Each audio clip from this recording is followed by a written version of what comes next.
Last week, my therapist said something to me that dramatically changed my current outlook, and maybe I'll help you too. So, recently, I went through a breakup, and as I was crying about it in my therapist's office, trying to understand what happened, she said, sometimes it's trying to understand that gets in the way of your healing. Now, that is not an invitation for all the avoidance out there to never reflect on what happened. It's just a reminder that understanding is part of the journey, but not the whole journey. And it needs to come at the right time. For me, this is especially hard because I run on what Carl Jung called TE, or extroverted thinking. I like to use structure, logic, and external efficiency to locate myself and my experiences. Intellectualizing is what comes most easily to me, so I'm naturally inclined to avoid pain by instead turning it into a problem to solve. So when my ex broke up with me, I did what I do best. I decided I needed to understand exactly why we weren't compatible, why we couldn't communicate, why she said those things, why she hurt me, etc., etc., etc., etc. If you're familiar with internal family systems therapy, this would be my fire part coming in really hot, using obsessive thinking to build a case as to why this outcome makes sense. Then it links up with my manager part who loves to plan, and they're in cahoots to figure out how I can avoid this at all costs in the future.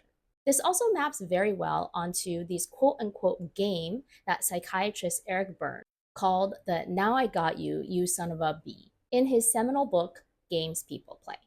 It describes the act of collecting exhaustive evidence against the other person until you feel vindicated. And wow, did I pour my energy into this seemingly valiant effort for understanding. But the truth is, hours and hours and hours later, I'm still no closer to actually processing what's happened.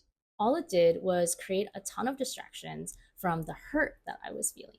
And as my therapist reminded me, I'm not at full capacity right now. This is not the time to try and think through everything. Instead of staying up in my mind chasing answers, what I needed to do was actually come back into my body. That's where everything is still stuck, swirling and unable to move because I haven't given it the gentle permission and love to do so. So, as much as I would rather sit around and ruminate on what to text her, I've been instead focusing on doing trauma release exercises and breath work, going to sound baths, and moving my body through yoga. Because those are all the uncomfortable things that actually allow my nervous system to relax so I can process unconsciously and somatically.